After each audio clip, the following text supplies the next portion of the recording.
कहानी की शुरुआत होती है साल 1969 में, जब वियतनाम युद्ध खत्म होने ही वाला था और अमेरिकन फौज को एक कस्बे को अपने कब्जे में लेने के ऑर्डर्स दिए गए थे। उसी के चलते भारी बारिश में डेवरो नाम का एक सिपाही अपने साथियों को ढूंढ रहा था, लेकिन अचानक से उसे कुछ आम नागरिकों और अपने साथियों की लाशें दिखाई दी और उन सभी का एक कान भी गायब था। थोड़ा ढूंढने पर उसे समझ आया कि उसी के एक साथी फौजी स्कॉट ने सभी को मार दिया था। स्कॉट पूरी तरह पगला गया था और उसने अपने गले में एक माला पहनी थी जिसमें उसने सभी के कान लटकाए हुए थे। जब डेवरो उसके पास पहुंचा तो उसने 2 सिविलियंस को कैदी बनाया हुआ था। डेवरो ने उसे समझाया भी कि युद्ध अब खत्म हो चुका है, उसे उन लोगों को छोड़ देना चाहिए। पर इस बात से गुस्सा होकर स्कॉट ने लड़के को उसी पल गोली मार दी और अब वो चाहता था कि डेवरो भी अपनी ईमानदारी दिखाने के लिए वहाँ मौजूद लड़की को गोली मार दे, लेकिन डेवरो ने ऐसा करने से साफ इनकार कर दिया।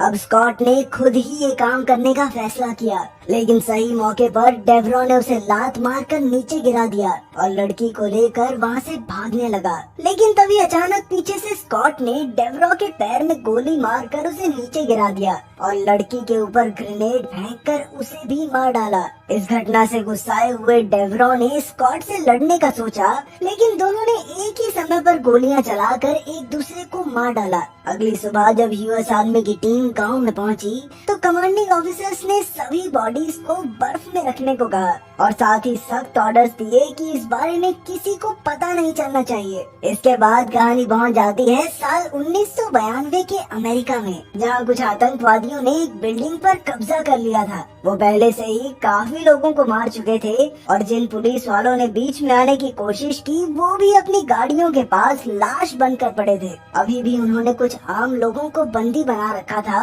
और वो सरकार पर अपनी मांगे पूरी करवाने के लिए दबाव डाल रहे थे। जल्द ही पुलिस को बीच में ना पड़ने के ऑर्डर्स दे दिए गए, क्योंकि अब आर्मी अपने यूनिवर्सल सोल्जर्स को भेजने वाली थी और इन्हीं फौजियों के बीच डेवरो और स्कॉट भी थे, जिन्हें अब कुछ और ही नाम दे दिए गए थे। इन फौजियों की पूरी याददाश्त को मिटाकर उन्हें फिर से जिंदा किया गया था और अब वो काफी हद तक एक रोबोट जैसे हो चुके थे। घटना स्थल के पास लोगों की भीड़ लगी हुई थी, जिनमें मीडिया रिपोर्टर्स भी थे। तभी वहाँ टीवी रिपोर्टर वेरोनिका भी पहुँच गई, जो समय से कुछ ज्यादा ही लेट आई थी और इसीलिए उसके बॉस ने उसे नौकरी से निकाल दिया। उधर यूनिवर्सल सोल्जर्स ने पानी में कूदकर आतंकवादियों तक पहुंचने का अलग ही रास्ता बना लिया और जल्द ही अंदर घुसकर डेवरो और स्कॉट ने कई आतंकवादियों को मार डाला। वो सब जल्द ही आतंकवादियों के लीडर तक पहुंच गए, लेकिन फौजियों को देखते ही आतंकवादियों ने उन पर अंधाधुंध गोलियां चला दी और उनमें से एक जख्मी होकर वहीं गिर गया। लेकिन जैसे ही आतंकवादियों ने सोचा कि उन्होंने इस फौजी को मार डाला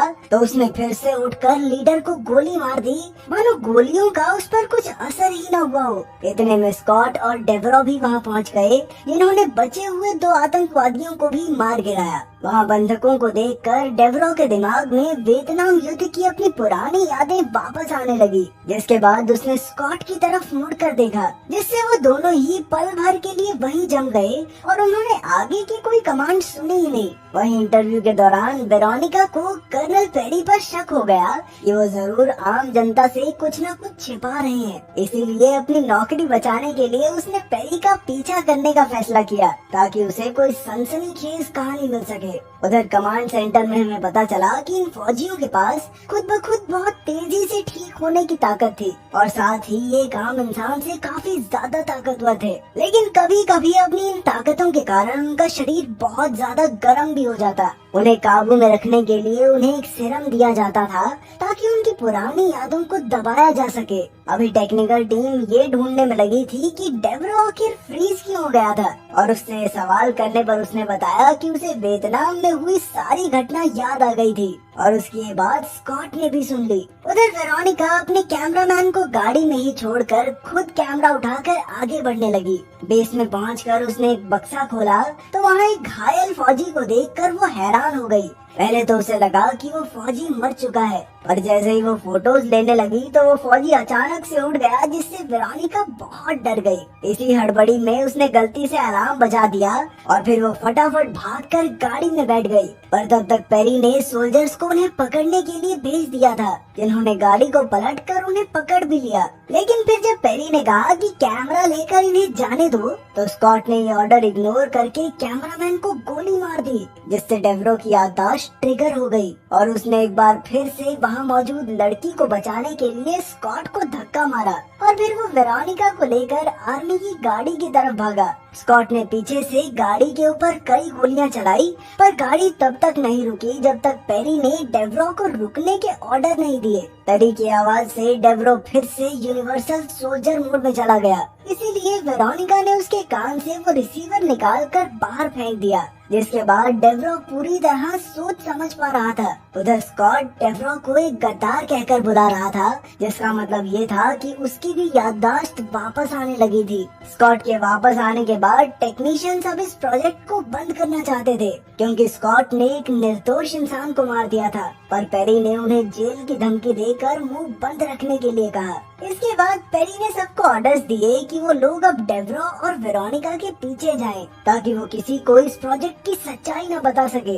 गाड़ी में जब पेट्रोल खत्म हो गया तो डेवरो गाड़ी को धक्का मारकर उसे पेट्रोल पंप तक लेकर गया, पर बदकिस्मती से उस पेट्रोल पंप में पेट्रोल ही नहीं था और तो और उनका कोई फोन भी काम नहीं कर रहा था, जिसके बाद दोनों ने एक रूम रेंट पर लेने का फैसला किया। उधर स्पेशल फोर्सेस की टीम भी वहां पहुंचने ही वाली थी, इसीलिए स्कॉट ने सभी टेलीफोन लाइंस पहले से तबाह कर दी थी। उधर कमरे में टीवी देखने पर वेरोनिका ये देखकर हैरान हो गई कि सरकार ने उसके कैमरामैन की हत्या का दोष उसी के सर मढ़ दिया था। अब डेवरो का शरीर अचानक से बहुत गर्म होने लगा, इसीलिए वो अपनी शर्ट खोलकर एसी के सामने खड़ा हो गया। जैसे ही वेरोनिका रूम से बाहर जाने लगी तो डेवरो भी उसके पीछे पीछे जाने लगा, लेकिन तभी अचानक से वो जमीन पर गिर गया। वेरोनिका ने उसे छूते ही महसूस किया कि उसका शरीर तो बहुत तेजी से जल रहा है, इसीलिए उसने डेवरो को बाथटब में लेटाकर उसे आइस क्यूब से भर दिया, जिससे डेवरो का शरीर थोड़ी देर में शांत हो गया। स्पेशल फोर्सेस अब तक वहां पहुंच चुकी थी और उनमें से किसी को इसके बारे में पता नहीं था। उनके कमरे पर अचानक से अंधाधुंध गोलियां चलने लगी, लेकिन डेवरो ने सही समय पर वेरोनिका को नीचे लेटाकर बचा लिया और फिर वो एक के बाद एक कमरों की दीवारें तोड़कर भागने लगा, जिससे वहाँ रुके बाकी के गेस्ट भी हैरान रह गए। लेकिन वेरोनिका का मानना था कि वो बहुत जल्द पकड़े जाएंगे, जिसके बाद डेवरो को एक आइडिया आया और फिर जब स्पेशल फोर्सेस अंदर आई तो उन्हें वो दोनों कहीं मिले ही नहीं, क्योंकि डेवरो और वेरोनिका एक कपल के कंबल में घुस गए थे। निकलते वक्त वो उस कपल की गाड़ी की चाबी भी चुरा कर ले गए। जैसे ही वो गाड़ी में निकले तो स्पेशल फोर्सेस ने उन पर कई गोलियां चलाई, लेकिन वो दोनों किसी तरह बचकर निकल गए। अगले दिन रोड पर वेरोनिका बहुत सवाल पूछ रही थी, जिससे डेवरो परेशान हो गया, क्योंकि उसे कुछ याद ही नहीं था। कुछ देर चलने के बाद वो एक गैस स्टेशन पर रुके, जहाँ डेवरो ने ओनर को कहा कि तू भाई बाहर रुक, और वो वेरोनिका को लेकर अंदर कमरे में चला गया। उसने जल्दी से अपने कपड़े उतार कर वेरोनिका को उसके शरीर में ट्रैकिंग डिवाइस ढूंढने को कहा। अब भैया ने अपने पूरे ही कपड़े उतार दिए थे, तो बेचारी वेरोनिका भी शर्माते हुए ये काम करने लगी। उधर ओनर कान लगाकर उनकी बातें सुन रहा था और उसे लग रहा था कि लुच्चा काम कर रहे हैं अंदर कुछ। आखिरकार वेरोनिका को डेवरो की टांग में ट्रैकर मिल तो गया, लेकिन वो उसे दर्द नहीं पहुंचाना चाहती थी, इसीलिए डेवरो ने खुद ही अपनी टांग में कट मारा, जिसके बाद वेरोनिका ने हिचकिचाते हुए हाथ डालकर उस ट्रैकर को वहां से निकाल दिया। कुछ देर बाद उन्हें ट्रैक कर रही स्पेशल फोर्सेस भी वहां पहुंच गई और उन्होंने सीधा दरवाजा तोड़कर गोलियां चलाना शुरू कर दिया। और असल में ये डेवरो की एक चाल थी। उसने अपने ट्रैकर को तेल के साथ वहां रखा था, जिससे गोलियां चलते ही वहां एक बहुत बड़ा धमाका हो गया। धमाका होते ही टेक्नीशियंस अपने सोल्जर्स को बचाने के लिए भागे और उधर वेरोनिका, डेवरो और गैस स्टेशन का मालिक बर्फ के साथ गाड़ी की डिग्गियों में छिपे हुए थे। मौका मिलते ही डेवरो और वेरोनिका वैन में चढ़कर कुछ फाइल्स उठा लाए और गाड़ी में बैठकर निकल लिए। पर तभी स्कॉट, जो पीछे की सीट में छिपा हुआ था, वो डेवरो का गला घोटने की कोशिश करने लगा। इससे गाड़ी का कंट्रोल हिल गया और गाड़ी सीधा जाकर एक पत्थर से टकरा गई, जिसकी वजह से स्कॉट सीधा शीशे से बाहर आकर गिरा। इधर पेरी ने मिशन को यहीं खत्म करने का फैसला किया और सभी सोल्जर्स को ट्रक में बैठने को कहा। पर तभी स्कॉट ने कहा कि उसकी बहुत सी यादें वापस आ गई हैं और उसने सीधा पेरी को गोली मार दी। फिर वो सीधा वैन में गया जहां टेक्नीशियन सोल्जर्स को ठीक कर रहे थे। उसने सीधा जाकर पेरी का कान उनके सामने रख दिया और कहने लगा कि अब वही इस पूरे प्रोजेक्ट का कैप्टन है। पर जब एक टेक्नीशियन ने उसे रोकने की कोशिश की तो उसने उसे भी गोली मार दी। अब बाकियों के पास स्कॉट की बात मानने या फिर मरने के अलावा और कोई चारा नहीं था। इसके बाद उसने कुछ और खास इंजेक्शंस लगाकर खुद को और ताकतवर कर लिया और न जाने क्यों उसने फिर से वही घिनौना कान वाला नेकलेस बना लिया। लेकिन जब उसका शरीर बहुत ज्यादा गर्म होने लगा तो वो उसे ठंडा करने के लिए अंदर चला गया। मौका मिलते ही टेक्नीशियंस ने सीरम को 4 गुना बढ़ा दिया ताकि ये इंजेक्शन लगते ही स्कॉट खत्म हो जाए। लेकिन जैसे ही टेक्नीशियन ऐसा करने के लिए अंदर गया तो स्कॉट ने उसे ही वो इंजेक्शन लगाकर मार डाला। उधर वेरोनिका और डेवरो खाना खाने के लिए एक रेस्टोरेंट में रुके जहां वो दोनों फाइल्स देख रहे थे। डेवरो को इस नई दुनिया के बारे में कुछ पता नहीं था, इसीलिए वेरोनिका ने उसके लिए खाना ऑर्डर किया और फिर फोन करने के लिए बाहर चली गई। जैसे ही डेवरो ने खाना शुरू किया तो वो उसे इतना पसंद आया कि वो लगातार खाता ही गया। वो एक के बाद एक ऑर्डर पे ऑर्डर दिए जा रहा था।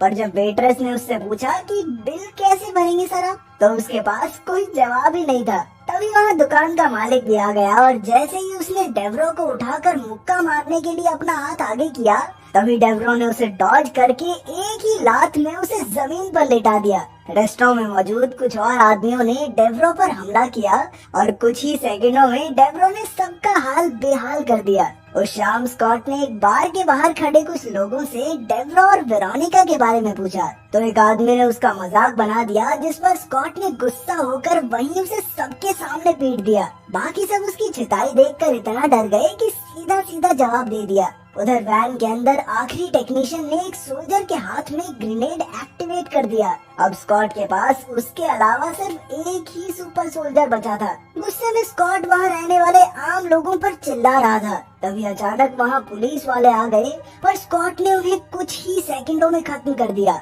अगले दिन डेवरो और वेरोनिका फाइल में मिली लीड की मदद से वेटरन हॉस्पिटल पहुँचे जहाँ वो डॉक्टर ग्रेगोर से मिले जो इस प्रोजेक्ट के फाउंडर थे। डॉक्टर की एक झलक से ही डेवरो की पूरी याददाश्त वापस आ गई। जब डॉक्टर ग्रेगोर अपनी रिसर्च के बारे में उन्हें बता रहे थे तभी न्यूज में उन्होंने पेरी के मर्डर के बारे में सुना। उन्होंने न्यूज में सुपरमार्केट की फुटेज भी देखी जिस पर ग्रेगोर का मानना था कि स्कॉट को अभी भी यही लगता है कि वो वियतनाम का युद्ध लड़ रहा है। इसके बाद वेरोनिका कहने लगी कि उन्हें ये पूरी कहानी न्यूज पर चला देनी चाहिए। लेकिन दूसरी ओर डेवरो तो बस अपने माँ बाप के पास वापस जाना चाहता था, इसलिए उसने वेरोनिका को लॉस एंजलिस शहर जाने के लिए एक बस टिकट पकड़ा दी। वेरोनिका ने बस में चढ़ने की एक्टिंग तो की पर वो असल में चढ़ी नहीं। इससे पहले कि डेवरो कुछ कर पाता उन दोनों को पुलिस ने चारों ओर से घेर लिया। कुछ देर बाद उन्हें पुलिस बस में ले जाया जा रहा था कि तभी स्कॉट ने उनका पीछा करना शुरू कर दिया। उसने सबसे पहले एक पुलिस गाड़ी को टक्कर मारकर रोड से नीचे उतारा और फिर बार बार अपनी गाड़ी को बस में ठोकने लगा। साथ ही वो बस पर लगातार गोलियां भी चला रहा था। डेवरो ने वेरोनिका को तो नीचे लेटाकर बचा लिया, लेकिन इस सब में ड्राइवर को ही गोली लग गई जिससे बस का संतुलन हिल गया और वो अचानक रोड से नीचे उतर गई। वैन के अंदर डेवरो ने सीट को काट कर लोहे का हिस्सा निकाला और उसकी मदद से ताला खोलने की कोशिश करने लगा। स्कॉट लगातार बस को टक्कर मार रहा था और साथ ही उसने एक ग्रेनेड बस के अंदर फेंक दिया, लेकिन वेरोनिका ने भी समय रहते उस ग्रेनेड को उठाकर फिर से बाहर फेंक दिया, जिसके बाद स्कॉट एक के बाद एक ग्रेनेड बस के आसपास फोड़ने लगा। डेवरो ने आखिरकार बस पर काबू पा ही लिया और फिर बंदूक उठाकर उसने वेरोनिका को बस से धक्का दे दिया। स्कॉट बस को खाई में गिराने के लिए उसे कोने में ले गया, लेकिन डेवरो ने बिल्कुल सही समय पर छलांग लगा दी और साथ ही स्कॉट के साथी को भी गोली मार दी। इससे दोनों गाड़ियां सीधा खाई में जा गिरी और जबरदस्त धमाका हुआ। वो दोनों वहां से सीधा डेवरो के घर पर पहुंचे जहां वो सालों बाद अपने माता पिता से मिला। वेरोनिका ने भी अपने कुछ रिपोर्टर दोस्तों को फोन करके उनसे मदद मांगी। शाम को जैसे ही वो अपने एक रिपोर्टर दोस्त से मिलने के लिए गाड़ी में बैठी तो उसने देखा कि गाड़ी की चाबी तो वहाँ थी ही नहीं। वो चाबियां किसी और ने नहीं बल्कि स्कॉट ने निकाली थी, जो कि अभी तक जिंदा था। तभी अचानक घर की बिजली चली गई और डेवरो को स्कॉट के चिल्लाने की आवाज सुनाई दी। डेवरो ने तुरंत अपने पिता की बंदूक उठाई और स्कॉट का सामना करने बाहर आ गया, जिसने वेरोनिका को बंदी बना रखा था। दोनों के बीच लड़ाई शुरू हो गई, पर स्कॉट ने अपने शरीर में इतने सारे ताकत बढ़ाने के इंजेक्शंस लगा रखे थे कि डेवरो उसका मुकाबला बिल्कुल नहीं कर सकता था। स्कॉट ने एक और इंजेक्शन लगा लिया और लगातार डेवरो को मारने लगा। वो उसे घसीटता हुआ वेरोनिका के पास ले गया और जैसे ही उसने वेरोनिका को मारने के लिए उस पर गोली चलाई तो पता चला कि बंदूक में तो गोलियां थी ही नहीं। ये देखते ही वेरोनिका वहाँ से भागने लगी तो स्कॉट ने वियतनाम की तरह एक ग्रेनेड उठाकर उसकी तरफ फेंक दिया।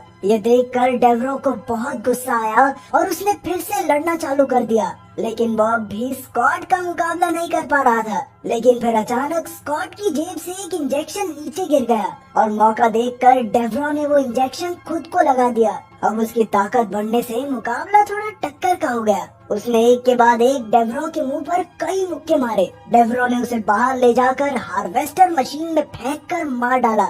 अपने माँ बाप को सही सलामत देखकर जब डेवरो वेरोनिका की तरफ भागा तो उसे पता चला कि वो भी बिल्कुल ठीक थी। आखिरकार दोनों एक दूसरे से फेविकॉल की तरह चिपक गए। अगर वीडियो पसंद आई तो लाइक कर देना, चैनल को